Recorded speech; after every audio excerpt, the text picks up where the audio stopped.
Alright guys, today I'm going to show you how to clean fish two different ways. This is the parrotfish that I shoot, this is the yellow jack that I shoot. I'm going to fillet the yellow jack and I'm going to clean the parrotfish hole. I'm also going to clean this little mahara hole too.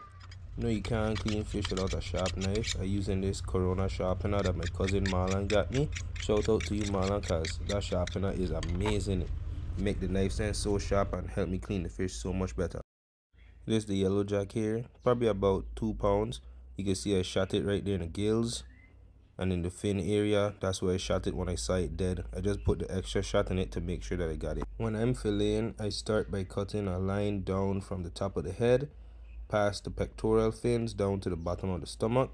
Do that on both sides, and then I'll put a line down the dorsal fin following the spine. I'll also do that on both sides, and then I'll continue to fillet. Remember, everybody fillets fish differently, so do what makes you feel comfortable. When making the slit by the dorsal fin, it'll be easier if you stick the blade all the way down to the fish's backbone and then just follow the spine and continue cutting down. That'll make the rest of the fillet easier. But what I did here was I made a little incision and then it just made it not too deep going all the way back, or at least halfway down the fish, just so I could get somewhere to start. I only did it this way on this specific fish because it wasn't as big and I wanted to make sure I got as much meat as I can off of the bones.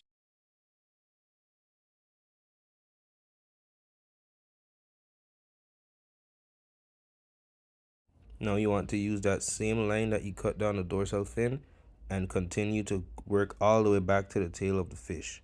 When you reach closer to the bottom of the tail, you can push the blade through the bottom of the fish and just make one clean cut, and that'll free the bottom of the fillet. And then you can continue to just carve the meat away from the bones, trying not to puncture any guts or anything.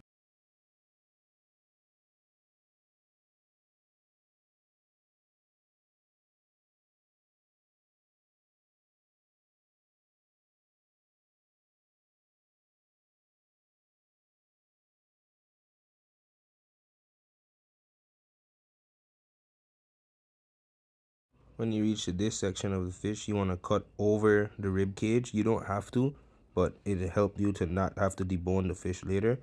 And it makes sure that all the guts stay in contact so you don't have to puncture anything like that, so the fillet stays clean.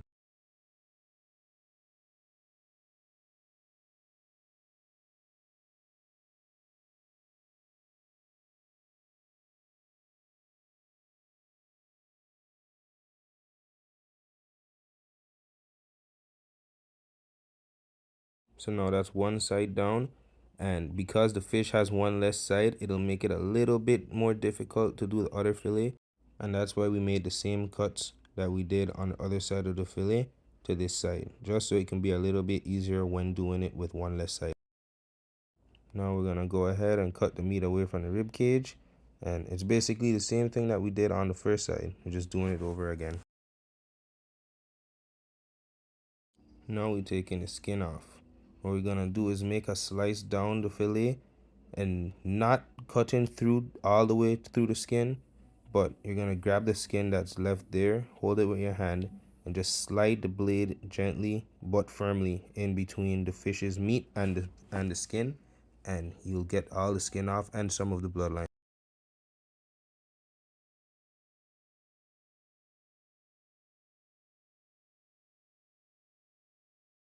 Now to take out the pin bones. When removing the pin bones, you want to cut from the middle of the fillet, from the top to about almost all the way down to the bottom of the fillet.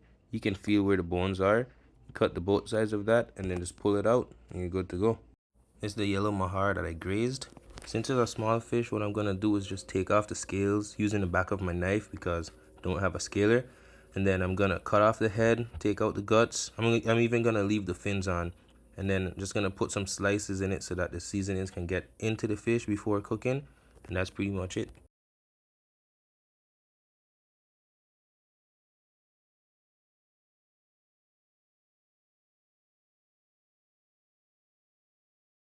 When taking the guts out, you just want to make sure that you get out any of the stomach lining, any kind of entrails or anything that'll be in there, and you can take your knife and actually scrape out some of the bloodline that's on the spine. And if you still have any scales on, you can just remove those afterwards too.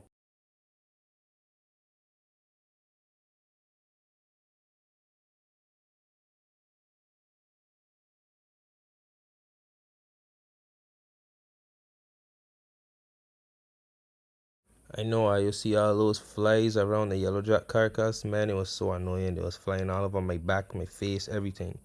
But I didn't have any scissors, so I left on the fins on this parrotfish. Just took off the scales, cut off the tail because it made it harder to store. You can see the shot placement right in the gills. Perfect shot. Fish wasn't gonna get away. Even if it did get away, I would still find it someplace later. I put some lime on it just to get rid of the slime, because if you know, parrotfish, they encase themselves in a slime coat for protection. So the lime helps kill the slime. Trying to take off the scales, they have some really thick scales, so it was a little hard to get off, but I managed to get those off.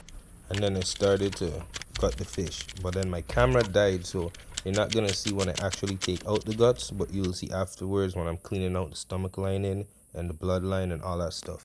I had to put that yellowjack carcass in a bag because the flies, man, it was too much flies. Way too much. They was flying in my ears and everything, and that's very uncomfortable. I made sure that I wouldn't cut myself, so even though it might look like my blade work is kind of crazy, I was being pretty cautious, and that's why I had to speed up the video because it took a little while. I just didn't want to get cut.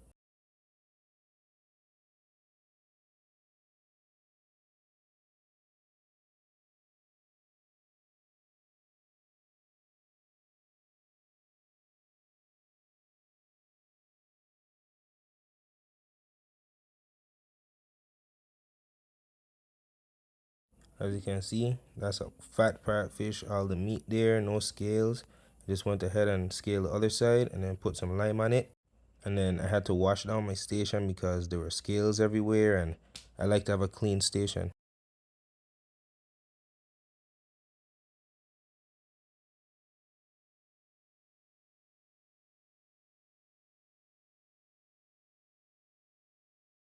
After I did that, I proceeded to cut down the fish and then gut it. But my camera overheated because it's like 1,000 degrees in St. Croix right now. So you can see here I have the fish already gutted out.